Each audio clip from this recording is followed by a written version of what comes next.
આપ સૌને નમસ્કાર. શ્રાવણ મહિનો છે અને કવિએ મને એવો સબ્જેક્ટ આજે આપ્યો છે એ પંક્તિ કાવ્યાત્મક છે, પણ છતાં જ્યારે વિચારું છું ત્યારે એક કાચના 3 ટુકડા મારે સાંધવાના હોય આ એવો મારો ખેલ છે. એક તો મેળ અને પાછો તૂટેલો મેળ. કેવારે તૂટેલા મનના મેળ એ બાલ મુકુંદ દવેનું જે કાવ્ય છે એની આ પેરોડી પંક્તિ છે. એમાં શબ્દ છે મન. જો આપણે મનને સમજીએ ને તો જ આખી વાત સમજાયેલી છે. કેવારે તૂટેલા મનના મેળ. હવે મન છે ને આખી ગેમ આ દુનિયા એના પર ચાલે છે. તો હું તમને સીધો સવાલ પૂછું, મન શું છે? What is mind? ચક્રાવે ચડી જાય એવો સવાલ છે.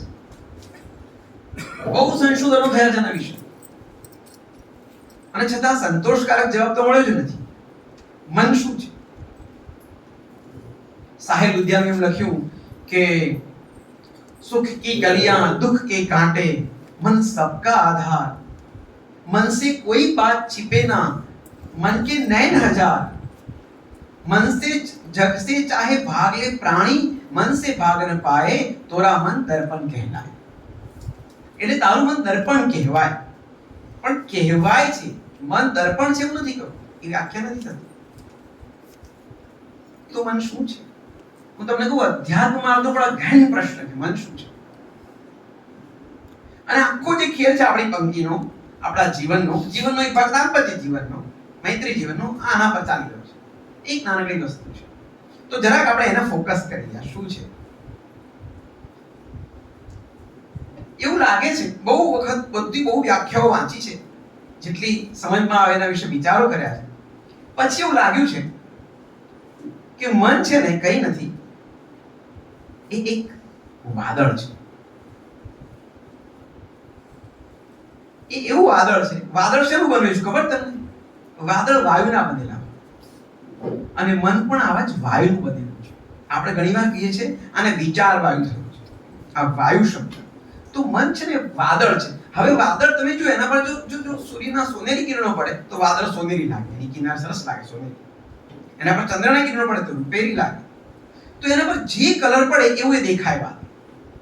આપણું મન પણ એવું છે, એના પર જે કલર પડે એવું મન તમને દેખાવા લાગે, એવું તમારું જીવન દેખાય.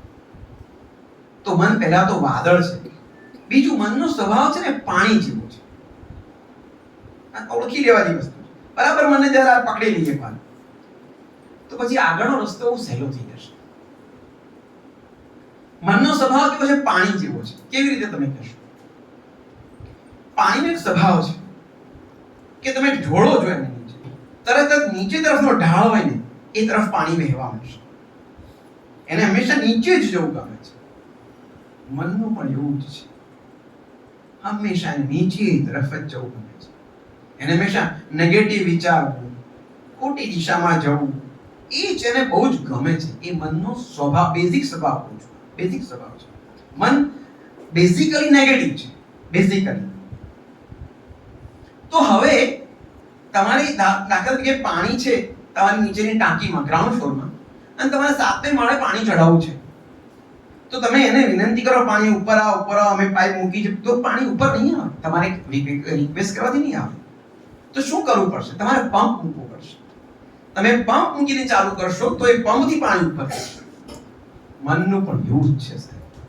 મન હંમેશા નીચે જતું હોય, એને ઉપર ચડાવવું હોય ને તો આ સત્સંગના પંપ ગોઠવવા પડે. આ શ્રાવણીનામાં જે ગોઠવાય છે ને, આ પંપ ગોઠવાયો છે આપણા બધા માટે, જેનાથી આપણું મન ઉપર આવે. બાર મહિના સુધી આપણે આમ રખડતા હોઈએ, કંઈક કરવું ના હોય, સારું સાંભળ્યું ના હોય, સારું વિચાર ના હોય, તો પછી એકાદ પ્રોગ્રામ આવવા જોઈએ અને પમ્પિંગ થાય અને આપણે અપલિફ્ટ થઈએ. તો મનનો સ્વભાવ જે છે એ જળ જેવું છે. મન છે વાદળ છે. અને ત્રીજું, મન વિશે ત્રીજી વાત એ છે કે મન બહુ જ પ્રચંડ શક્તિશાળી છે. આવું વાદળ છે તો આ જબરદસ્ત તાકાત છે. લેસ્લી વેલ અને ઓપનહેમર બે સાથે મળીને વિચાર કરે છે એટોમિક એનર્જીમાંથી એટમો બની શકે, અને એ લોકો કે હા બની શકે. અને આ બે જ મન, દુનિયામાં કેટલી વસ્તી હશે, 2-5 અબજની વસ્તીમાંથી આ બે જ મન છે નક્કી કરે છે એટમ બોમ્બ બની શકે અને બની જાય અને કરોડો માણસો વિધ્વંસ કરી નાખે. આ મન છે, આટલું પાવરફુલ મન છે સાહેબ. હવે આ મનને એક મન જો બીજા મન સાથે જોડાય અને સરખી દિશામાં જોડાય તો કેવા પરિણામો આવશે તમે જરા વિચાર કરો. અમે લોકો ટેક્સાસમાંથી જઈ રહ્યા હતા, એક બહુ જ લાંબી માલગાડી, મેં અમેરિકાની માલગાડી પહેલી વાર જોઈ. લગભગ 3-3.5 કિલોમીટર લાંબી માલગાડી, એટલે અમારી કાર ચાલે પણ ડબ્બા ફૂટે નહીં, એના વેગન્સ ફૂટે, બધું આટલી લાંબી. પછી ખબર પડી કે આગળ મોટું પાવરફુલ એન્જિન છે, પાછળ એક મોટું પાવરફુલ એન્જિન છે, અને બે એન્જિન એને ધક્કા મારીને ખેંચી જાય અને 1000 મેટ્રિક ટન માલ 22-23 કલાકમાં જ્યાં પહોંચાડવાનું ત્યાં પહોંચાડી દે. બે એન્જિન, આ બે એન્જિનની કમાલ છે. 1000 મેટ્રિક ટન અનાજ પહોંચી જાય, સામાન પહોંચી જાય. બસ આ જ વસ્તુ પર તો આપણું લગ્ન જીવન બનાવ્યું. આપણા બાપ દાદાએ બહુ પાવરફુલ સરસ કલ્પના કરી કે એક મન યનનું, એક મન યિનનું, એટલે હી અને શીનું. જો આ બે મન જોડાય, બે પાવરફુલ, અને જો એક જ દિશામાં બે લોકો ધક્કો મારે તો શું થઈ શકે. આ પરિકલ્પના પર આપણી આખી લગ્ન સંસ્થા ઊભી છે. સરસ છે, આ કલ્પના બહુ સરસ છે. જેણે પણ વિચાર્યું બહુ સુંદર વિચાર્યું, એટમ બોમ્બ કરતા પણ સરસ વિચાર્યું. કેટલું સરસ કલ્પના છે એ જ મન. અને ચમત્કારી પરિણામો થાય. સર, હું તૂટેલા મનની વાત કરતા પહેલા બે મન જોડાય ત્યારે કેવું થાય એ કેવું છે. કારણ કે કેટલીક વાર એવું બને કે સત્યને પકડવું હોય ને તો સામેના છેડે જવું પડે. તમારે ફાસ્ટ બોલ નાખવો હોય તો ક્રિસથી દૂર જવું પડે, તો તમે બરાબર ફાસ્ટ બોલ નાખી શકો. આ એવું છે. આજનું સત્ય પકડવા માટે જરાક દૂર જવું પડે છે. હું તમને કહું, બે જોડાયેલા મન શું કરી શકે. એક સરસ દાખલો આપો. તમે બધા જો ન્યુયોર્ક ગયા હો તો બ્રુકલિન બ્રિજ કદાચ જોયો હશે તમે. બહુ સરસ એની રાઈડ કરે બધા, કે જાઓ તો જરા બ્રુકલિન બ્રિજ પર આંટો મારીને આવજો. સાહેબ 1855-60 ની આજુબાજુ જર્મનીનો એક આર્કિટેક્ટ નામે જોન બ્રાઉલિંગ એક માણસ છે, અને એણે આ નદી, ન્યુયોર્કની નદી પર એને વિચાર કર્યો કે અહીંયા બ્રિજ બનાવવો જોઈએ. એ માણસે અભ્યાસ કર્યો, એ નીચે નદીમાં પથરા હતા, આમ તેમ ફરતો હતો, અને બધું સરસ ડિઝાઇનિંગનું નક્કી કર્યું.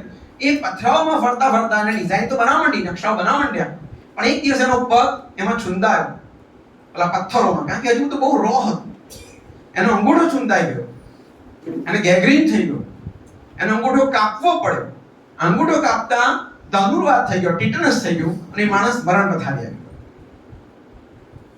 બ્રિજ તો હજી બન્યો જ નથી.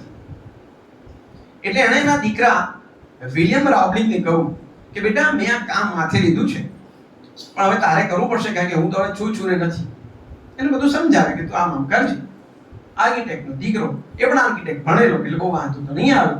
એણે કામ શરૂ કર્યું. પપ્પા ગુજરી ગયા. કામ શરૂ કર્યું, એના 6 કે 8 જ મહિનામાં વિલિયમ રાઉલિંગને પેરાલિસિસનો સિવિયર એટેક આવ્યો.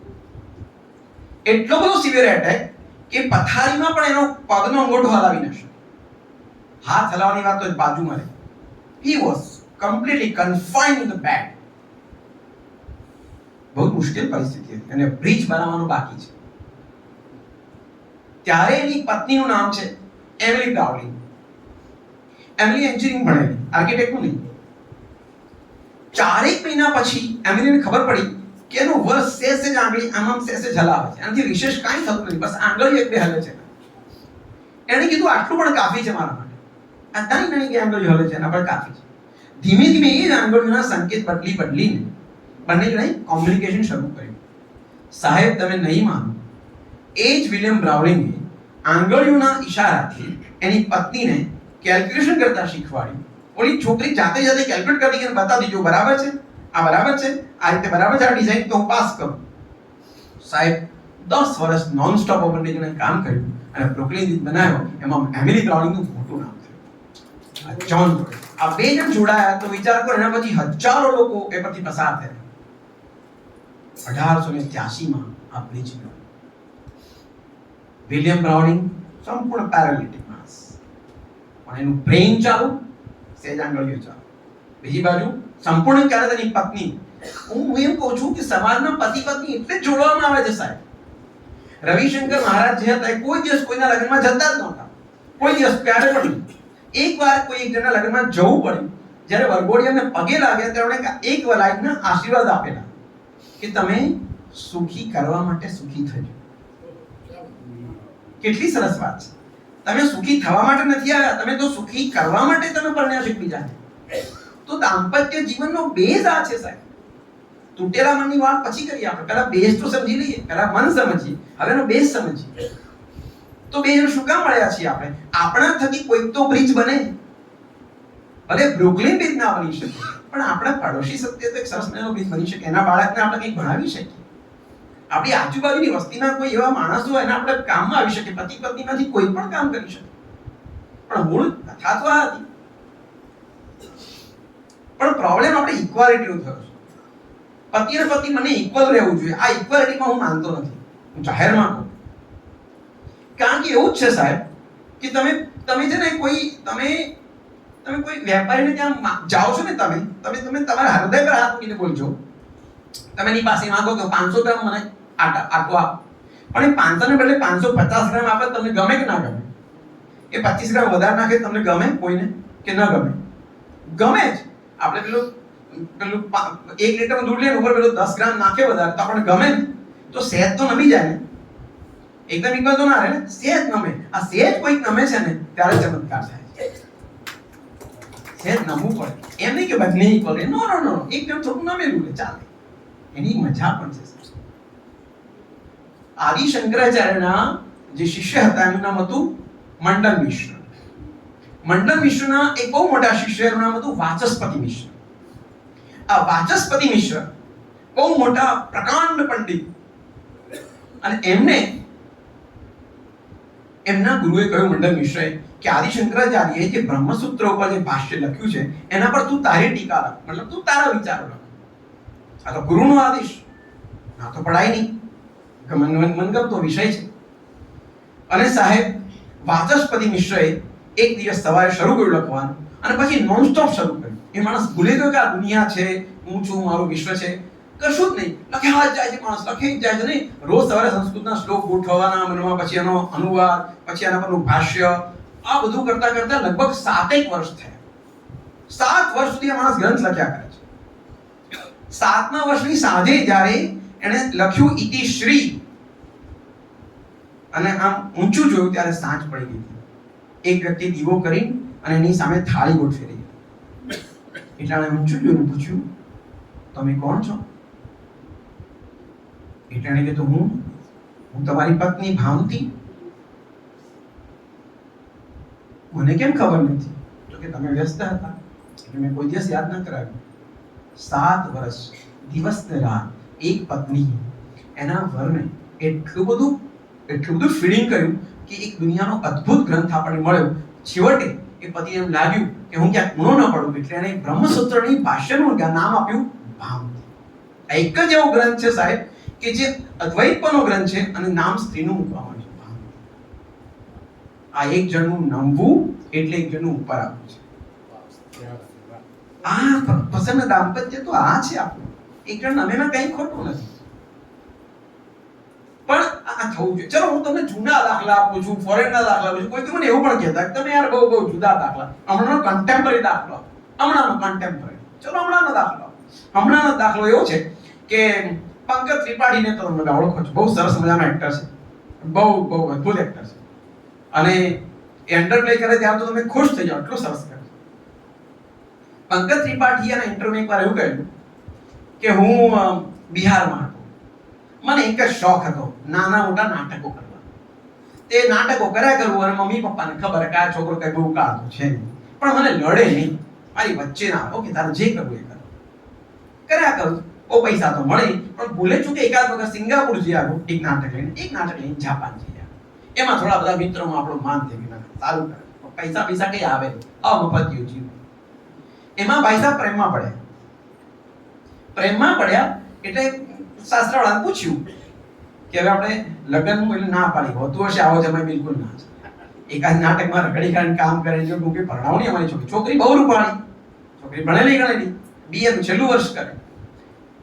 પંકજે એની પત્નીને પૂછ્યું કે આપણે પરણવું છે? તો કે હા, તમારી સાથે જ પરણવાનું, ભલે ઘરવાળા ના પાડે, આપણે પરણવું છે. ભલે. તો એક કામ કરવું પડશે, તું ભલે બીએ થઈ ગઈ, તું એમએ પણ થઈ જા, પછી તું બીએડ પણ થઈ જા. કે 3 વર્ષ? તો કે આ તું ભણી લે. હું તો 3 વર્ષ અહીંયા અમે સ્ટ્રગલ જ કરવાનું, અને મારી સ્ટ્રગલ તો હજી કેટલી જ ખબર નથી, પણ તું ભણી લે. એને ભણી લીધું. એની પત્નીને કીધું એને ભણી લીધું, બીએ કર્યું, એમએ કર્યું, બીએડ કર્યું. પછી કે ચાલ આપણે મુંબઈ જવું છે? તો કે હા જઈએ. કે મારી કેરિયર બિહારમાં કઈ થવાનું નથી, આપણે મુંબઈ જઈએ. એ લોકો બંને પરણ્યા, ઘરવાળાની ના સંમતિ હતી છતાં પરણ્યા, પરણીને ચારકોપ આવે. ચારકોપમાં અહીંયા ઘર લીધું પંકજ ત્રિપાઠી. અને એવું લખે છે એના ઇન્ટરવ્યુમાં ભાઈ કે સાહેબ હું કઈ કમાતો નતો, હું રોજ કામ શોધવા નીકળું, ઓડિશન આપવા જઉં, મારી પત્ની ટીચર, રોજ સવારે સ્કૂલ જાય, સાંજે આવે, હું આખો દિવસ રસોઈ કરીને તૈયાર રાખું, સાંજે આવે એટલે બે જમી લઈએ, રોજ સ્કૂટર પર ફરવા જઈએ, ફરી રાત બાદ જાય ને દુઃખ સુખ દુઃખની વાત નહીં, સુઈએ, વાત પતી ગઈ. આમ કરતા કરતા 1 વર્ષ, 2 વર્ષ, 5 વર્ષ એની પત્નીએ તો પણ ના કીધું કે હવે તમે રહેવા દો, તમારું સપનું છે ને આમ બીથી આટલું આમ બીથી. અને સાહેબ એની પત્નીએ 7-8 વર્ષ રાખ્યું, 8 વર્ષ સુધી ઓડિશન ચાલે, મેળ ના પડે. છેવટે મેળ પડે. અને તમને કહો છે ગેંગ્સ ઓફ વસેપુરા, અને એમાં પંકજ ત્રિપાઠી આમ કે ચુકાય. પણ એ કહે છે કે 8 વર્ષમાં મારી પત્ની એક પણ વાર મને મેળું નથી માર્યું કે મારા પગાર પર તમે ચાલો છો, કે મારા કારણે તમારું આ થયું. ક્યારે પણ એક જણ નમે છે ને ત્યારે બીજું જણ મુસ્કાય છે. આ દાંપત્ય છે. અને જો આવો મેળ પાડવાના હો તો પછી તૂટેલા મનનો સવાલ નથી આવતો. પણ આવો મેળ પડતો નથી. આપણે બધા ખોટા ગણિતો થોડા શીખવાડવા. નમવામાં તો ગમવાનું છે યાર, કોઈ પણ નમે એમાં શું વાંધો? એવું નથી કે દર વખતે સ્ત્રીએ જ નમવું છે, પુરુષે પણ નમી શકાય. હું એમ નથી કહેતો કે કોઈ એક જ જણ નમવું. તો લગ્ન ખરેખર શું છે? હવે આપણે લગ્ન પર આવીએ છીએ. હવે આપણે જે મૂળ વિષયને ધીમે ધીમે નજીક જતા જઈએ. લગ્ન શું છે એમ કોઈ પૂછે તો એમ કે બે વ્યક્તિનો જોડાણ છે. આ તો સિમ્પલ વાત છે. અથવા તો તું છુપી હૈ કહાં, ત્યાંથી લઈને ક્યાં મરી ગઈ ત્યાં સુધીની યાત્રા છે. આ લગ્ન છે. લગ્ન 2 પ્રકારના, એ તમે બધા જાણો છો. એક બીજું એટલે સમજ્યા ને, એક અરેન્જ મેરેજ છે, એક લવ મેરેજ છે. અરેન્જ મેરેજમાં એવી ઈચ્છા હોય છે કે 2 જણના લગ્ન થઈ ગયા છે એટલે જીવન મળી જશે. અને પ્રેમ લગ્ન એવું છે કે 2 જણના મન મળી ગયા એટલે જીવન મળી જશે. અને બંને ખોટા પડે છે. એટલે જગતમાં 2 પ્રકારના લોકો છે. એક સુખી લોકો છે અને બીજા પાણીલા લોકો છે. અને એની વચ્ચે આપણે ભેદ જોડવું છે. તો આ જે વાત છે કે લગ્ન જે છે એકવાર થઈ જાય પછી માણસનું જે અતિ નિકટતા છે ને, અતિ પરિચય, એ માણસને ક્ષુલ્લક બનાવે. ઓહ, તમે ભલે જો ફોટા પાડતા, આ તો મારા ઘરે ઝાડુ મારે છે, આ એના જેવું અતિ પરિચિતતા તકલીફ આવે છે. પણ સાહેબ હું જ્યાં લગ્નની વાત કરું છું, બેન બોલતા હતા કે જો ને યાર બોલતા બોલતા આપણા જીવનના 25 વર્ષ થઈ ગયા. એટલે ભાઈ કે બોલતા બોલતા તારે ત્યાં આપ તો સાંભળતા આ જે ફિલ્મ છે એક જણા બેન, એ બહુ ઝઘડો થયો. એક પતિ પત્નીને બહુ ઝઘડો થયો. એટલે પછી છેવટે પતિ કીધું, છેલ્લા પતિ બોલ્યા કે યાર તું ચૂપ રહે યાર, મને શાંતિમાં રહે, હું શાંતિ સાથે રહું. એટલે કે તમે રહો શાંતિ સાથે, હું રમણ સાથે રહું. એટલે આ જે પતિ પત્નીમાં જે નાની નાની નોકઝોક ચાલતી હોય એ ચાલવી જોઈએ. હવે એમ આવું નહીં ચાલે. બધા કે તમે પત્નીઓ જોક નથી કરતા, આવી નાની નોકઝોક જોઈએ છે જીવન. એ નહીં હોય તો તમે સ્વસ્થ નહીં રહી શકો. જેમ ઝઘડો જરૂરી છે એમ નોકઝોક પણ જરૂરી છે. પણ એ થાય તો આ તૂટેલું જીવન તૂટેલું ન લાગે. એક સરસ એનો બ્રિજ બને.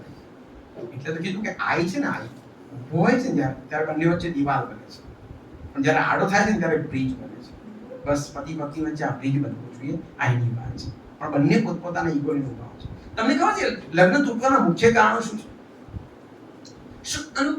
હું તમને કહું સાચે સાચ કે દુનિયામાં અને ભારતમાં પણ સર્વે થયો, લગભગ 53% લોકો લગ્ન પછી સુખી છે અને 47% લોકો દુખી છે. એ બહુ ઝાઝો ફેર નથી. 53 અને 47 નજીક. આમ તો 50 ગણી, 3 આમથી ત્રણ આમ મૂકો તો 50-50% આ રમત ચાલે છે.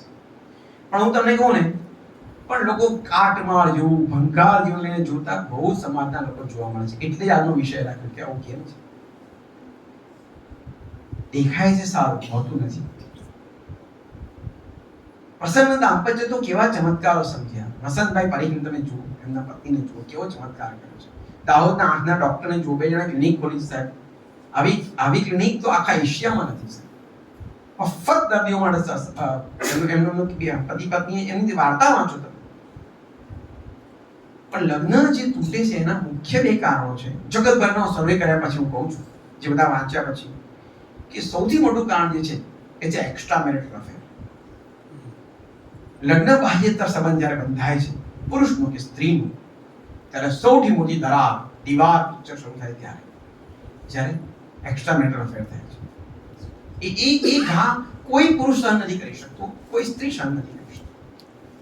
આની સહન થાય. કોઈ પણ અમેરિકાની સ્ત્રી હોય, ગમે તેટલી ફરોડ હોય, પણ આ સહન નહીં થાય. પહેલો ઘા છે. તમે ફિલ્મ જોઈ હોય તો અર્થ નામની ફિલ્મ આવે 1982 મહેશ ભટ્ટે. અમને એમ પણ લખ્યું મેં મારા જીવન પરથી બનાવી છે. એના જીવનની એક રાહ છે.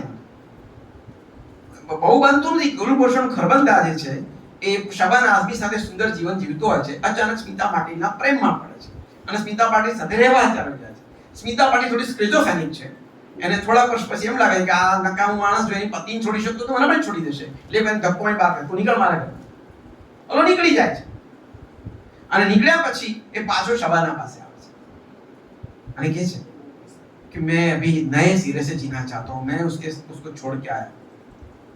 हाँ, बहुत सुंदर फिल्म में सुंदर डायलॉग है. અને શબાના આઝમી એટલું પૂછે છે, अगर मैं किसी गैर मर्द के साथ गई होती और मैं वापस आती तो क्या आप मुझे अपनाते?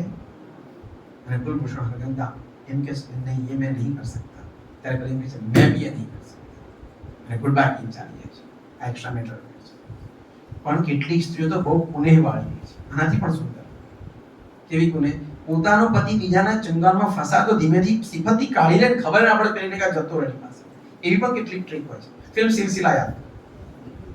આ બીજું ઉદાહરણ. અર્થ છે તો સામે સિલસિલા પણ છે. એને આવડે છે, એ ઝઘડો નથી કરતી. એની પાસે એના પ્રેમની શક્તિ છે કે આવી જશે પાછો, નહીં કેમ આવે. પેલી એને શું આપવાની હતી, મેં જે આપ્યું છું કદી નહીં આપીશ, એટલો વિશ્વાસ. તો આ બે મુખ્ય કારણોનું આ એક છે એક્સ્ટ્રા મેરિટલ અફેર, જે માણસને તોડી પાડે છે. એનાથી માણસ બચે તો ઉત્તમ. અને બીજું જે કારણ છે એ છે ક્રૂરતા. આ ક્રૂરતા છે ને બહુ ભેદી શબ્દ છે.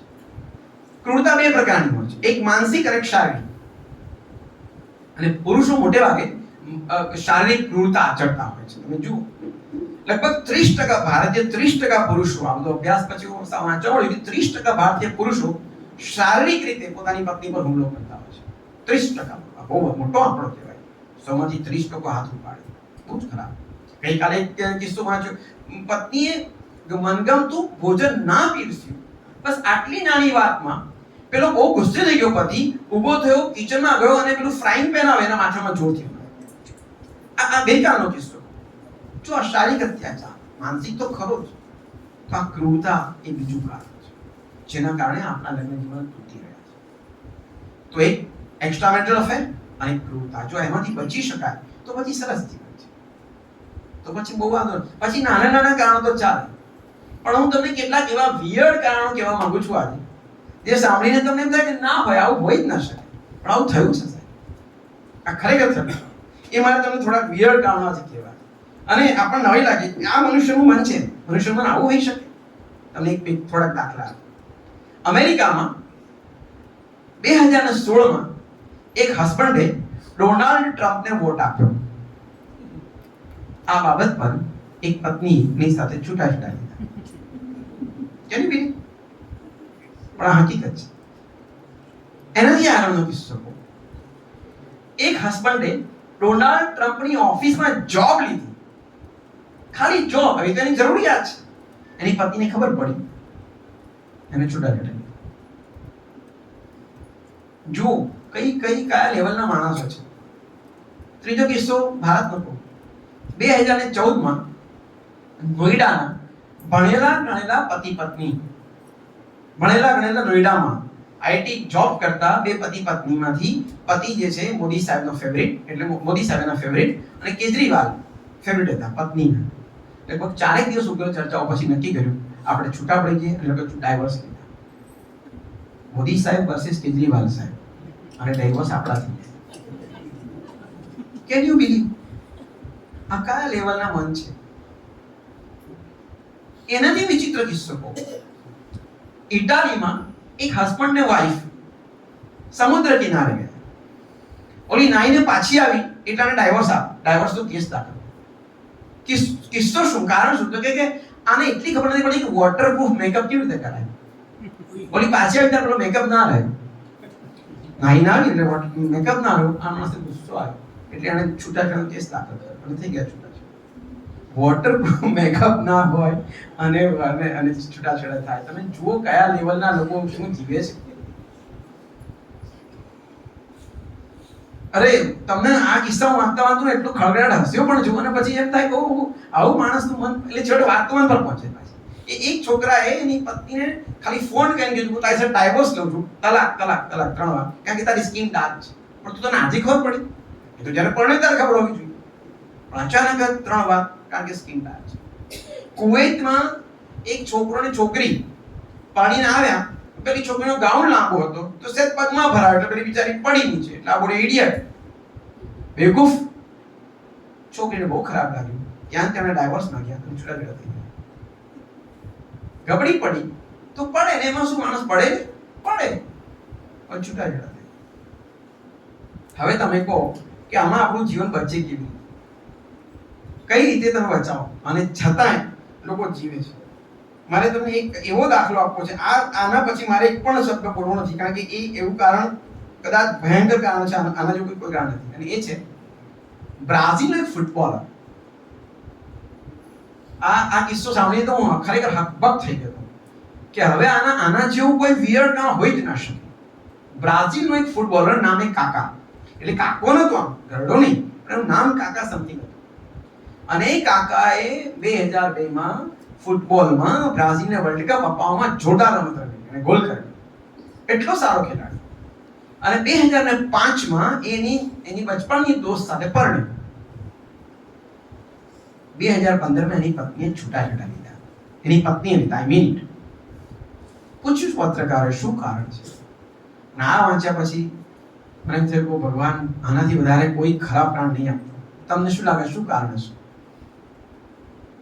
કોઈ વિચારી શકે કે કયું એવું ભયંકર કારણ છે કે આપણે એમ વિચાર કે આવું તો કરી જ ના શકાય?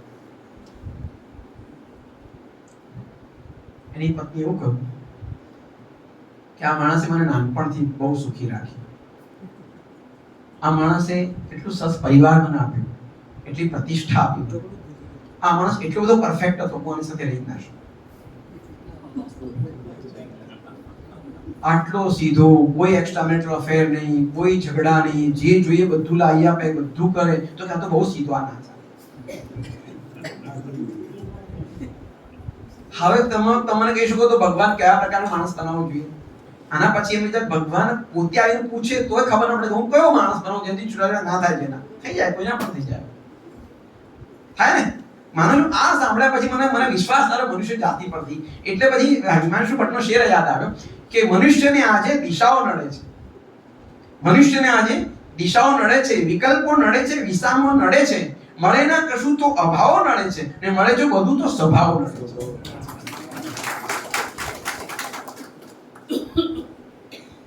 શું કરાય આનું શું? કાકાનું જ્યારે બ્રેકઅપ થયું ત્યારે તો મારાથી એમ થોડો સમય તો મને મચી ગયો કે સીધા રહેવું ગુનો હોય તો પછી આ જગતમાં જીવવું કેવી રીતે? આવો કિસ્સો દુબઈમાં પણ બન્યો. પછી મેં આવા થોડા કિસ્સા વાંચ્યા. આના પરથી પછી મેં એક વાર્તા પણ લખી, પણ એ વાર્તા અત્યારે નથી થઈ. તમે વિચાર કરો કે આ મન તૂટે છે ને ત્યારે ઘણીવાર પાર્ટનર્સ પોતાના બીજા પાર્ટનરને ધમકી આપે છે.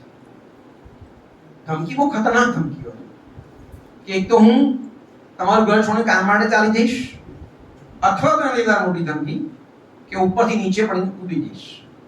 હવે જ્યારે આવું કે પતિ પત્નીને કે અથવા પતિ પતિને કે ત્યારે ખરેખર સાયકોલોજીકલી શું થાય છે તમે વિચારો છો? આ પ્રકારના પણ તમે કિસ્સા સાંભળ્યા જ હશે, જોયા હશે. ભલે રીતસર ધમકી આપે કે હું મારા બાપના ઘેર જતી રહીશ, એ તો ઠીક છે. બાપના ઘેર ગયા પછી પણ કેટલા પતિઓ આપઘાત કરે તમને ખબર છે? કિસ્સામાં એટલા વાંચ્યા છે. એક પત્ની ખાલી નારાજ થઈને પપ્પાને ઘરે જતી રહી, એમાં તો છોકરાએ ગળો ફાંસો ખાધો. એટલું પણ સહન નથી કરી શકતા. પણ આ વાત છે કે જ્યારે તમે કોઈને તમે કોઈને ડરાવો છો ત્યારે ખરેખર એનું જે મેન્ટલ સ્ટેટસ છે એ ફિયરને કારણે પછી એનું મેન્ટલ બ્લોકિંગ થતું જાય છે. મેન્ટલ બ્લોક ઓવર થિંકિંગ થાય અને પછી મેન્ટલ બ્લોક થાય. મેન્ટલ બ્લોકમાંથી ડિપ્રેશન જન્મે અને માણસ ડિપ્રેશનનો શિકાર બની છેવટે પોતે જ ઓલો મરી જાય, આ તો જીવી જાય. કોઈને ધમકીઓ આપવી લગ્ન જીવનમાં સૌથી ખરાબ વસ્તુ છે. બની શકે એ સમયે તમે ગુસ્સાના સ્ટેટમાં છો, બની શકે હોય ગુસ્સો આવે માણસ, પણ ગુસ્સો છે ને એ કોકી કહ્યું છે કે ગુસ્સો આવે ત્યારે કોઈ ડિસિઝન ના લેવાય. કોઈ પણ ડિસિઝન જગતનું ગુસ્સામાં લેવાનું ખરાબ જ હોય, એ નકામું જ હોય. આ બેઝિક નિયમ છે, આટલું તો શીખવું જ જોઈએ. અને બીજું કે બહુ જ પ્રસન્ન હો ત્યારે કોઈને વચન નહીં આપી દેવું. દર્શને વચન આપ્યું ને વાટ લાગી ગઈ. બહુ પ્રસન્ન હતા, ખુશ થઈને કે બહુ બધું તને આઈસ્ક્રીમ ખવડાવી, પણ વધારે બહુ તને ગાડી બાડી આપી દઈશું. પછી પેલો ગાડી લેવા તો ફસાઈ ગયા. તો બહુ પ્રસન્નતામાં વચન નહીં આપવું અને બહુ દુખી હોય ત્યારે કોઈ નિર્ણય નહીં. આ તો બહુ સીધું સાધું જીવન બની છે અને આ લગ્ન જીવનમાં પણ ઉપયોગી છે. ઉપયોગી છે. તો મન તૂટે છે ત્યારે ખરેખર શું થાય છે? અવાજ નથી થતો, માણસનું અંદરનું સંવેદન તંત્ર ધડ કરતું નીચે બેસી જાય છે. કોઈ અવાજ નથી, નાનકડો કંપ જ છે. અને જે જોડીએ બ્રુકલિન બ્રિજ બનાવવાનો હોય, આખો બ્રિજ જ ત્યાં તૂટી પડે છે, પછી કશું બચતું નથી. અચ્છા, એની આડઅસરો કેટલી બધી છે તમે જુઓ. અને તમે જુઓ, આપણે જગતના બધા સંબંધો તમે જુઓ કે આપણે કોઈ ગુરુ બનાવ્યા હોય કે આપણે કોઈ મિત્ર બનાવ્યો તો આપણે ઢોલ વાજા વગાડતા નથી, આપણે કંકોત્રી લખતા નથી. આ લગ્ન જેવો સંબંધ છે કે જેમાં ઘોડે ચડી આપણે જતા હોય તબક તબક તબક, અને આગળ વાજુ વાગતું હોય, પાછળ ઢોલ વાગતો હોય, અને બધી ખુશીઓની કંકોત્રી વહેંચી હોય. શા માટે આવું કરીએ છીએ? આ એક જ એવો સંબંધ છે જે આખા ગામમાં ઢોલ પીટાય છે. કંઈક તો હશે ને. એટલે તો બે વસ્તુ છે, આ ઢોલ પીટીને વગાડતો સંબંધ, મતલબ જગતના બધા સંબંધોમાં સૌથી નાજુક અને છતાં સાચવવું મુશ્કેલ એવો આ સંબંધ છે. ઢોલ વગાડીને 1000 માણસોની આંખો જોઈએ એમ આપણે કરાવવું. લો પરણો છો ને, બધા જોઈ રહ્યા તમને. 1000 માણસો જોતા એટલે કે 2000 આંખો તમને જોઈ રહી છે. હવે તમે ઝઘડો ત્યાં આગળ યાદ કરો, 2000 આંખો તો યાદ કરો કે બિચારી તમને તમને શું કહેશે? ત્યારે અમે બધા વિટનેસ લાવો છો તો તમે કમસે કમ કોઈકની વિચાર કે તો તમે માંડી વાળો 2000 આંખો મતલબ આટલા બધા કોણ ખવડાવી દે આપણે અને ચાલાય નથી લેતા આવે તો પછી એના આશીર્વાદનો કંઈક તો ઉપયોગ થવો જોઈએ. તો આ જ એક કારણ છે કે ધમકીઓ, નાના નાના અપશબ્દો, પણ એના બદલે જુદું પણ થઈ શકે. પ્રસન્ન દાંપત્ય રાખવા માટે એક વાત કહું, પતિને જ્યારે સેમ ગોલ ના હોય ને ત્યારે પ્રોબ્લેમ સોલ્વ થઈ જાય. તમે જોજો, એક એન્જિન આમ ખેંચે ને એક એન્જિન આમ ખેંચે તો ડબ્બો ત્યાંનો ત્યાં જ રહેશે.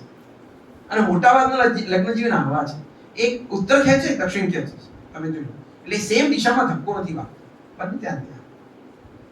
નહીં તો 50 વર્ષે માણસ કેવાય કમાલ કરે છે, એક ડોસી ડોસાને હજુ વાલ કરે છે. આ વાલ કરવા જેવી પંખી તો લખાવી જોઈએ. ક્યારે લખાય? વાલ કર્યો હોય તો લખાય ને પત્ની, અથવા પતિએ પત્નીનો વાલ કર્યો તો લખાય ને. આમાં શું તો લખાય ને. તો વાલ ક્યાં મળે? એ વેચાતું ન મળે, પાણીની દુકાને ન મળે, એ મોલમાં ન મળે, એ તો અંદરમાંથી જ આવે. એટલે મારી વાત એ છે કે મન તૂટવાના અનેક કારણોમાં જે મુખ્ય મેં કારણ કહ્યું તો છે, પણ આજકાલનું જે નવી પેઢી છે એના કારણો થોડા જુદા છે. મેં તમને એક તો કહ્યું થોડાક, એમાંથી એક બીજો point મેં તમને કહ્યું પેલો મેકઅપ ધોઈ જાય. એક છોકરી માત્ર એટલા માટે છૂટા કરેલા છે કે પેલા પેલી છોકરીએ રીલ બનાવી અને મૂકી અને ઇન્સ્ટા પર કે ફેસબુક પર, અને પેલા છોકરાએ 4 વાગે પેલે 6 વાગે એને લાઈક કરી. પણ પેલો કામમાં હોય ના હોય કામમાં કે જે તારી રીલ ક્યારે આવે ક્યારે રાહ જોતો હોય, એ પણ તો કામમાં હોય. તે રીલ બનાવી આખો દિવસ ભલે તું તૈયાર થઈને બનાવી તે મૂકી, પણ પછી પેલાનો સમય તો કે સાંજ સુધીમાં કરશે લાઈક, પણ લાઈક નથી કર્યું માટે યુ આર ડિસલાઈક આઉટ. તમે આઉટ. આ પ્રકારના પ્રોબ્લેમ્સ થઈ ગયા છે. તો મોટાભાગના પતિ પત્ની બાજુમાં બેઠા હોય, જે છોકરીને મળવા માટે તમે લગ્ન પહેલા સતત વોટ્સએપ ને ઇન્સ્ટા કરતા હો, એ બાજુ બેઠી ત્યારે બીજા સાથે તમે વોટ્સએપ પર લાગેલા. આ પેઢીનો પ્રોબ્લેમ છે. આ તો આપણા સુખ છે ને બે ભાગના થઈ ગયા. નવા જમાને આપણા બે પ્રકારના સુખ શીખવાડે છે. એક છે જનરલ સુખ અને કસ્ટમાઇઝ સુખ. તમને કોઈ કસ્ટમાઇઝ સુખ નીકળ્યા છે. એટલે શું તમને સમજાવો, સિમ્પલ દાખલો સમજો. કસ્ટમાઇઝ સુખ ના મળે ને ત્યારે પત્ની અથવા પતિ બહુ પરેશાન થઈ જતા હોય છે. એ મેં જોયું છે. એક પત્ની એના પતિને કહ્યા કરે છે, ચલો આપણે કોઈ સરસ ફિલ્મ જોવા જઈએ, નવી ફિલ્મ આવી જાય જોવા જઈએ. કે ત્યાંથી હોટલમાં ખાઈને પછી ઘરે આવશું. પેલો કે યાર હમણાં ટાઈમ નથી, થોડા દિવસ જવા દે. પેલું પેન્ડિંગ ચાલતું હોય. એક શનિવારે એક ભાઈબંધનો ફોન આવે કે આજે ટિકિટ કરાવું છું, તારે આવવાનું છે. કે ઠીક છે, ચલો આજે મેળ પાડો. એટલે પતિને ફોન કરે કે આજે આપણે પિક્ચર જોવા જઈશું, પછી જમશું, ઘરે આવશું. બોલી આવે છે. પછી આ 5-6 દોસ્તારો છે, બધા પિક્ચર જોવે છે, પછી બધા હોટલમાં જાય, બધા ખાય પીએ, ડાન્સ કરે, ગીતો ગાય, પછી ઘરે આવે. ઘરે આ પછી પતિનો ઝઘડો શરૂ થાય. કેમ? હું કહેતી હતી ત્યારે તો ટાઈમ નતો, ભાઈબંધને કેવડો દોડ્યા આવ્યા છે. આ મારું સુખ નથી, મારું સુખ તો મારું કસ્ટમાઇઝ, મેં ડિઝાઇન કરેલું હોવું જોઈએ. મેં કહેલી તારીખ પ્રમાણે, મેં કહેલા ટાઈમ પ્રમાણે, મેં કહેલી હોટલ પ્રમાણે તું આપે તો સુખ નહીં, તો સુખ ના. હવે જો આ લેવલ પર આપણે ચાલતા હોઈએ, આ લેવલ પર જો જીવન ચાલતા હોય તો કદી માણસ સુખી નહીં થાય. કેવી રીતે થશે? અરે આટલા બધા ગીતો જે તમે ગાય, દોસ્તારો હતા તો ગાય, ને 2 જણા હતા શું કરવાના, શું ગીતો ગાવાના, શું નાચવાના હતા તમે? 2 જણા તો 4 આઈટમ મંગાવવા, પણ આ 12 જણા હતા તો 25 આઈટમ મંગાવીને ખાધી, તો મજા પડી જાય, ઉઠાણી વધારે ખાવા મળી. પણ ના, એ સુખ નહીં. મારું સુખ કસ્ટમાઇઝ છે અને બધી બાબતમાં ભર્યું છે. મારો ઓરડો જુદો, મારી ચાદર જુદી, મારો નેપકિન જુદો, ત્યાંથી માંડીને બધું જ જુદું. તો આ પરિપ્રેક્ષ્યમાં તૂટેલા મનને કેમ જોડવા? આમ બહુ સિમ્પલ છે અને આમ બહુ અઘરું છે. હું તમને કહું કે કેટલું સિમ્પલ, તમને કહું, એક જ શબ્દ ગોખી રાખવા જોઈએ આખી લાઈફ. અને આ એક જ સંબંધ માટે નહીં, કોઈ પણ સંબંધ માટે, જગતના કોઈ પણ સંબંધ માટે એક જ શબ્દ ગોખી રાખવા જોઈએ. કયો શબ્દ છે? તમે બધા જાણો છો. હે? હા, યસ મેડમ, એ સરેન્ડરની વાત છે, સારી વાત છે. પણ કોઈ પણ સંબંધમાં દર વખતે મેડમ ના સામે આપણે મેડમ જ યાદ આવે, પણ એક વાત છે, કઈ વાંધો એક જ આ હિતેનું વાત આપણે કે મોડો થઈ ગયો કે કઈ વાંધો, આ કઈ વાંધો નહીં આટલું કોઈ બોલે ને આપણે હાશ કે આપણે મોડા આવ્યા તો કે કઈ વાંધો નહીં, આટલું કોઈ બોલે હાશ ચલો વાંધો નથી, એને કીધું કઈ વાંધો નહીં, હવે આપણે એડજસ્ટ કરીને બોલીશું. આ કઈ વાંધો નહીં શબ્દ ગોખીને હું કહું ને, રામ જેટલો અગત્યનો શબ્દ છે કઈ વાંધો. નામ સ્મરણ કરવા જેવું શબ્દ ખરેખર. તમે ગોખી તો જુઓ, તમે બોલી તો જુઓ, નહીં બોલાય, ટ્રાય કરો. તમારા હાથમાંથી ગરમ ગરમ કોફીનો કપ છટકી જાય અને તમે બોલો કઈ વાંધો, તમારી કોફી ગઈ સવારે, બોલો કઈ વાંધો. બોલી તો જુઓ, નહીં બોલાય. અઘરું છે. રામ બોલવું સહેલું છે, પણ કઈ વાંધો નહીં બોલવું અઘરું છે. પણ બોલી જુઓ, બહુ ઈઝી છે. દરેક સંબંધ માટેની આ ચાવી છે સાહેબ. કઈ વાંધો, ભાઈ ખર્ચો વધી ગયો કઈ વાંધો નહીં, આપી દઈશું. એમાં લડવાનું શું? કેમ પહેલા કીધું નતું, હવે કહો છો તો ત્યાં સુઈ ગયા હતા તમે, હવે ખબર જ પડતી. કઈ વાંધો નહીં કરે, આગળના બધું સ્ટેટમેન્ટ ખલાસ થઈ ગયું, આગળ કઈ રહેતું જ નથી, રોડ ચોખ્ખો થઈ ગયો. આ રોડ ક્લિયર કરવાનો છે કે નહીં? સિમ્પલ છે ને? અભી જરા ટ્રાય કરી જોજો ઘરે, પછી મને આવતા વખતે આપણે જ્યારે મળી ત્યારે કહેજો કેવું રહ્યું, ત્યારે મને કહેજો કઈ વાંધો નહીં, ત્યારે મજા આવશે. બીજું કે જ્યારે તમે કોઈ સાથે ઝઘડો ને, ધારો કે ઝઘડો થયો, એના પછીની સૌથી મોટી ઘટના એ હોવી જોઈએ કે વાત કરવાની બંધ નહીં કરવાની. You should always talk. તમે ઝઘડ્યા હતા, થોડીક વાર માટે ઝઘડો થઈ ગયો, યાર તમને ખબર નથી પડતી, તો નથી જ પડતી. એક સંત પાસે એક માણસ ગયો અને પછી માણસે પૂછ્યું, સંત કેમ છે? તો કે અમારે તો શું છે, રામ રાખે રહીએ. રામની ઈચ્છા, પણ તારે કેમ ચાલે? કે અમે સીતા રાખે રહીએ. સીતા રાખે, સીતાની ઈચ્છા. તો વાત એ છે કે જ્યારે ઝઘડો થાય છે ને, નાનકડો મોટાનો ઝઘડો, પણ ડોન્ટ સ્ટોપ યોર કોમ્યુનિકેશન.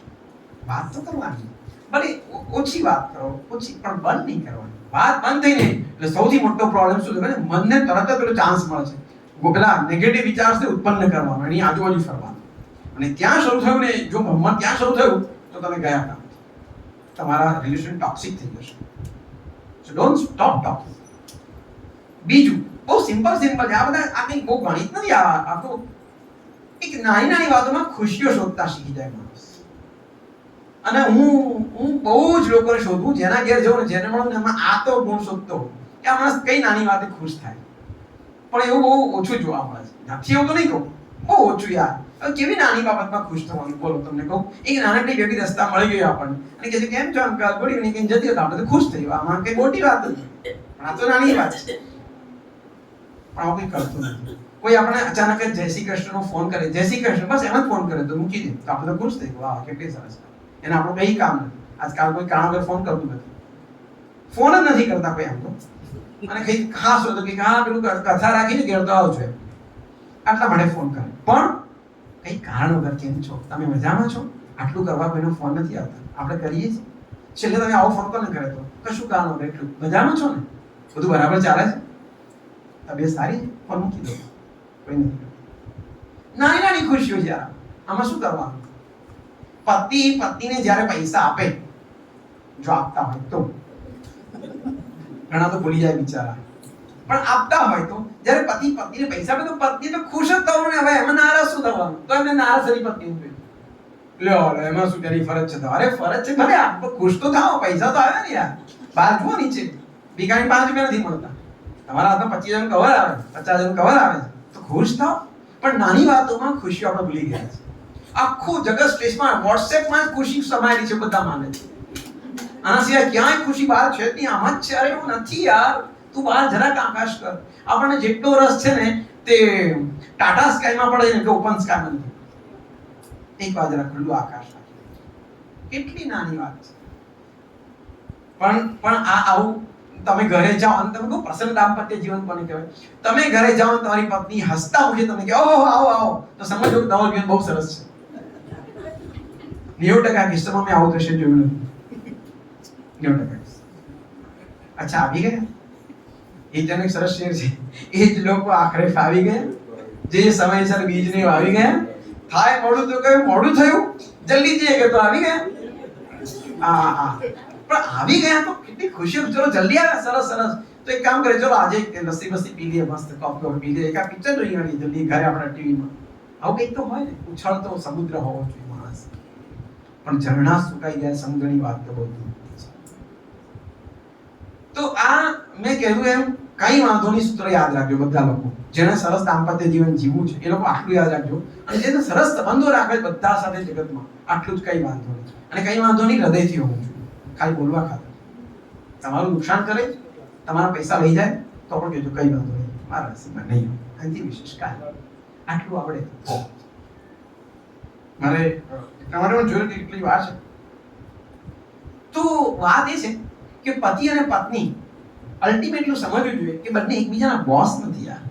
તમે પરણ્યા છો ને તો તમે પાર્ટનર છો યાર. તમે ભગવાન એટલે મળ્યા કે તમે દુષ્યંત અને શકુંતલા જેવો જીવ બતાવો. અને દુષ્યંત અને શકુંતલાનો ભરત બને. તમે જો ભારત દેશ છે ને, આમ તો આપણો દેશ એ તો પ્રેમનો દેશ છે યાર. કેવી રીતે? કારણ કે દુષ્યંત અને શકુંતલા પ્રેમમાં પડેલા, અને પ્રેમનું પહેલું સંતાન લવ સંતાન એનું નામ ભરત, અને ભરત પછી નામ પડ્યું ભારત. તો આપણો તો બેઝિકલી પ્રેમના સંતાનો છે. પણ જેટલો પ્રેમ આપણે અહીંયા હોવો જોઈએ એનાથી 10 ગણો તો બીજા બધા દેશોમાં દેખાય છે. અહીંયા તો કઈ દેખાતું નથી. અહીંયા પતિનો હાથ પકડવો એ ગુનો છે કે મજા એ ખબર નથી પડતી મને. જાહેરમાં પકડીએ તો બે વસ્તુ થાય. પત્ની કે શરમ નથી આવતી, હવે આટલી ઉંમર થઈ ગઈ હાથ પકડો. અને ઘરમાં પકડે તો કે કેમ આ બાળકો નથી દેખાતા તમને? આપણે એનો હાથ પકડી ના શકીએ. જ્યારે હાથના બીજા લોકો પકડીને જતા ત્યારે કે બોલો પોતાનો પતિ તો પોતાનો હાથ નથી પકડતા, જો પેલા પકડીને જાય છે. આ બંને વચ્ચે પુરુષો અને સ્ત્રીઓ ફસાયેલા છે. બંને દ્રશ્યો દેખાય છે સમાન. પણ ત્યારે પણ આપણે કે કઈ વાંધો નહીં, એને પકડે તો પકડે ને આપણે છોડે તો છોડ, કઈ વાંધો નહીં. તો પહેલી વાત, આપણે બંને બોસ નથી, આપણે સહચર્યો છીએ, સાથે જીવવાના માણસો છીએ. આ યાદ રહે. તો બીજું આ જગતમાં દરેક માણસ છે ને એને પોતાનું એક સેલ્ફ રિસ્પેક્ટ છે. આપણું નાનું બાળક છે એને પણ રિસ્પેક્ટ તો છે જ. આપણે એમ તું કઈને બોલાવે, પણ રિસ્પેક્ટ એનું છે જ. હવે એનું રિસ્પેક્ટ તૂટે તો બહુ બધું નાનું કારણ કે એની પાસે ઈગો નથી, હજી એનો ઈગો મોટો નથી થયો, એનો ઈગો બહુ નાનો છે. એટલે જ બાળક આપણને ગમે છે. બાળક ગમવાના બીજા કોઈ ખાસ કારણ નથી. તમને કહી દઉં, એ નાનું છે કદમાં એટલે ગમી જાય એવું કોઈ કારણ નથી. કારણ કે બાળકનો ઈગો બિલકુલ નાનો છે. એટલે એક તમારી સાથે વાત કરશો તો તમે લડશો તો તમારા ખૂણામાં બેસવાનું છે, કારણ કે એનો ઈગો બિલકુલ નાનો છે. એ વચ્ચે નથી લાવવાનો, એટલે તમને ગમે છે. એવા ઈગોલેસ જો આપણે પણ છીએ તો આપણે બધાને જ ગમે. કૃષ્ણ એટલા માટે જ સૌના પ્રિય થયા. એમણે ક્યારેય કોઈ ઈગો વચ્ચે નથી લાવ્યો, પોતાના ઈગો વગર વાત કરે છે, એટલે પ્રિય છે, સર્વપ્રિય છે કૃષ્ણ. તો આ જે વાત છે કે જાહેરમાં બાળકનું જેમ સન્માન કરીએ એમ આપણા પ્રિય વ્યક્તિનું પણ સન્માન કરીએ. તમે જરાક જાહેર નામ કહો તમારા પતિને, ત્યારે એ ગમે તેવા પણ બસ ચાર્ટર્ડ એકાઉન્ટન્ટ તરીકે એમનું નામ એટલું મોટું કે આપણને મને ગૌરવ છે કે આ માણસ જેવો બેલેન્સ શીટ બનાવતા કોઈને ના આવે. આવું પતિને ગૌરવ હોવું જોઈએ. અથવા મારો પતિ ડેન્ટિસ્ટ છે, અદ્ભુત છે યાર, એનો હાથ પર તમારું કામ થઈ ગયું, આવું ગૌરવ તો પતિને હોવું જોઈએ. પણ આપણી પાસે આપણે એના માટે ગૌરવ નહીં રાખીએ પત્ની માટે, તો પછી એ સમાજ કેવી રીતે આપણા માટે ગૌરવ રાખશે? તો આટલા બધા કિસ્સાઓ છે જે મેં આપને કહ્યું છે કે કેવા રે મળેલા મનના મેળ, રુદિયાના રાજા કેવા રે મળેલા મનના મેળ. આવું મીઠું ગીત ત્યારે ગવાય જ્યારે મેળ પડેલા હોય, મેળ મળેલા હોય. અને ગીત ગાવું પડે છે કેવા રે તૂટેલા મનના મેળ. 25 વર્ષે જો આ ગીત ગાવું પડે તો આપણા સૌ માટે એક ફેલિયર ગીત છે. અને ડાયવોર્સની વાત કરી દઉં જે છેલ્લે મારે કરવી છે. આમ તો આ વાત ન કરવી જોઈએ પણ કરવી છે કારણ કે સત્ય જ કહેવું પડે. જગતમાં સૌથી વધારે ડાયવોર્સ જો થતા હોય તો એ માલદીવ્સમાં થાય છે, 5.5%. સાંભળો, જગતમાં સૌથી ઓછામાં ઓછા ડાયવોર્સ થતા હોય એમાંનો એક દેશ હોય તો ભારત છે. તાળી નહીં પાડતા કારણ કે એમનું કારણ કહીશ તો તમને ખબર પડશે. ભારત 5.5% માલદીવ્સમાં થાય છે. સૌથી સુખી દેશો જે છે નોર્વે, સ્વીડન, ડેનમાર્ક, એ બધા દેશોમાં લગભગ 2.5 થી 3% રેશિયો છે ડાયવોર્સનો. ભારતમાં 0.1% છે, માત્ર 0.1%. ગયા વર્ષે ભારતમાં ખાલી 43,000 કેસ થયા છે ડાયવોર્સના. કેમ ખબર છે? કારણ કે પેલી 2000 આંખો છે ને એની શરમ કરે છે. આપણે અહીંયા ડાયવોર્સ નથી લેવાતા, આપણે તૂટેલા જીવન જીવી લઈએ છીએ. જીવવા કે નહીં સૌની અંગત વાત છે કે મારે તૂટેલું જીવન જીવવું કે પછી આઝાદ થઈને જીવવું, એ તો તમારી અંગત વાત છે. પણ સ્વીડન, ડેનમાર્ક, નોર્વે કે અમેરિકામાં એ લોકોને એમ લાગે કે આ નથી ફાવતું તો બહુ આસ્થાનીથી છૂટાછેડા થઈ જાય અને આસ્થાનીથી પોતાની રીતે સુંદર જીવે છે. એટલે અમેરિકામાં 74% લોકો પરણેલા સુખી છે. એ ફ્રીલી કે હા મને નથી ફાવતું તો હું અલગથી રહીશ, નહીં રહું સાથે. પણ જેની નથી ફાવે છે એની સાથે મને બરાબર જ ફાવે છે તો 74% લોકો સુખી છે. ભારતમાં માત્ર 47% લોકો સુખી છે. યાદ રાખો આ રેશિયો. ભારતમાં ભલે 0.1%, કારણ કે આપણે ત્યાં હજી જે ઇન્ડિપેન્ડન્સ આવવું જોઈએ, ફાઇનાન્શિયલ ઇન્ડિપેન્ડન્સ, એ આવ્યું નથી. લોકોની જવાબદારીઓ છે, કાકા મામા દાદા બાપા શું કહે છે એ બધાની, એને કારણે આપણે ત્યાં ડિવોર્સ થતા નથી. અને પરિણામે લોકો તૂટેલું, ભંગા, કથળેલું, કાટમાળ જેવું જીવન જીવતા હોય છે. ચલાવવું પડે કારણ કે મા બાપની શરમ હોય, બચ્ચાઓની શરમ હોય, તકલીફ વાળું જીવન હોય તો પણ નિભાવી જવા. અલ્ટિમેટલી એન્જોય ના કરી શકે લાઈફ. આ ભારતની હકીકત છે, આ દુનિયાના દેશોની હકીકત છે. અને છતાંય તમને એક વાત કહું કે એક ભરોસો ભારતીય સિસ્ટમ પર રાખવાનો છે. કારણ કે આપણે બધા જ અગ્નિની સાક્ષી મળીએ છીએ અને અગ્નિની સાક્ષી છૂટા પડતા હોઈએ છીએ. આ ભારતની સૌથી મહાન સંસ્કૃતિનું મહાન જો કોઈ હોય લક્ષણ તો આ છે. નિભાવી લે છે ગમે તે રીતે. સહન શક્તિમાં આપણે બહુ જ ઉપર છીએ એ મારે કહેવું જોઈએ. પણ તોય સહન શક્તિ ઉપર હોય માટે જીવન સરસ જીવાશે એવું કહી ના શકાય, એ બીજું સત્ય છે. તો આવા કેટલાક સત્યોની વચ્ચે આપણે ઊભા છીએ, જીવન જીવવાનું છે. અને એટલે નીતિન આનંદપરા જે કહે છે એ શબ્દો મને યાદ આવે છે. પણ તોય મને એક જણે પૂછેલું કે ખરાબ લગ્ન જીવન કોને કહેવાય અને સુખી લગ્ન જીવન કોને કહેવાય? એક ભેદ કહો,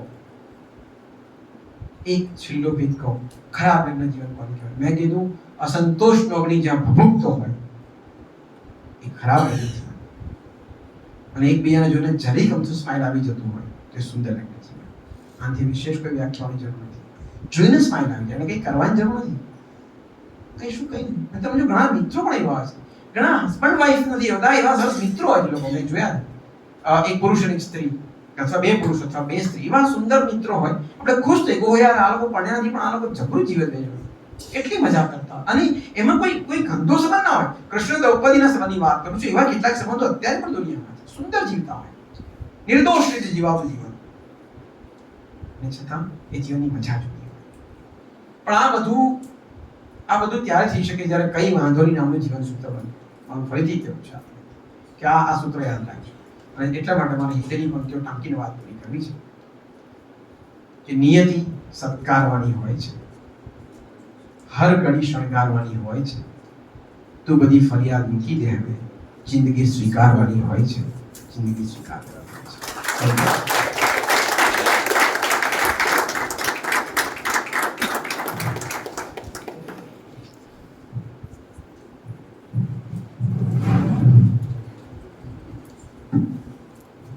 મુકેશભાઈએ આપણે બીજો બરાબર લેક્ચર સાંભળ્યું હોય તો એક્સ્ટ્રા મેરિટલ અફેર એટલે દૂરતા અને ક્રૂરતા આ બે મુખ્ય કારણ છે આપણા લગ્ન સંબંધમાં આવતી વાતના.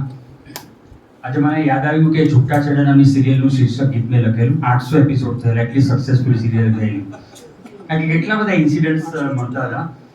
એ વખતે પંક્તિ હતી શીર્ષક ગીતમાં કે બે જણ વચ્ચે આ શું થઈ ગયું, આંસુનું ટીપું દરિયો થઈ ગયું. અને લાગણીની સાથે ચેડા છૂટાછેડા. મુખ્ય કારણ જે અહમનું મુકેશભાઈ કીધું, એમની જે ગઝલમાં શેર છે કે એ અગાસીમાં સૂતેલા હોય તો ચાંદ પર મારે પથારી જોઈએ. આજે અહંકાર અને ઈગોની વાત છે. ફોન નથી કરતા. આપણી પેઢીનો, કદાચ અમારી પણ પેઢીનો અને અમારા પછીની પેઢીનો પણ બહુ જ મોટો પ્રોબ્લેમ છે. અમે અમારી સિનિયર પેઢીને જોઈ છે, સુરેશ દલાલ હોય, પુરુષોત્તમ ઉપાધ્યાય, કેડી વોરા હોય, એક નાની પણ વાત હોય તો એ લોકો ફોન કરીને એક્નોલેજ કરે કે ભાઈ તારી આ વસ્તુ ગમી કે તારી આ વસ્તુ નથી ગમી. એઝ અ સિનિયર અમને યુવાન લોકોને એ સલાહ આપતા હતા અને માર્ગદર્શન આપતા હતા. આટલા મોટા લેવલ પર હોવા છતાં ફોન કરીને અમને કે આ તારી વાત સારી હતી, આ તારી વાત ખરાબ હતી. એ પ્રકારનો નાતો હવે બહુ ઓછો થઈ રહ્યો છે. નિદા સાહેબની પંક્તિ છે, એનાથી આપણે સમાપન કરીએ. સફર મેં ધૂપ તો હોગી, જો ચલ સકો તો ચલો. પણ આ જે આપણી શ્રેણી છે એ ચાલુ જ રહેશે. આવતા શનિવારે આપણે ફરી મળશું. ડૉક્ટર સેજલ શાહ આવશે. એના પછી 5મું વ્યાખ્યાન, આ શ્રેણીનું અંતિમ વ્યાખ્યાન છે, જેમાં આલોકભાઈ દવે ભગવદ્ ગીતા વિશે વાત કરવાના છે. અને કિરણભાઈ સાથે વાત થઈ છે. સપ્ટેમ્બરમાં આપણો વિચાર દાસ્તાન ગોઈ ગુજરાતી નામનો શોર્ટ સ્ટોરીનો પ્રયોગ કરવાનો છે. અત્યારે હું જ્યારે આ બોલી રહ્યો છું ત્યારે ભાવનગરમાં દાસ્તાન ગોઈ ભજવાઈ રહ્યું છે. 75મો પ્રયોગ છે એનો. આપણે એક પ્રયોગ અહીંયા કરી ચૂક્યા છે, પણ ઘણી બધી નવી વાર્તાઓ તૈયાર થઈ ગઈ છે, તો એ લગભગ અમે સપ્ટેમ્બરમાં લઈને આવશું. તો ફરીવાર મળીએ. અસ્પી પરિવાર તરફથી ખૂબ ખૂબ સૌનો આભાર. આવતા શનિવારે રાત્રે 8 વાગે. Thank you.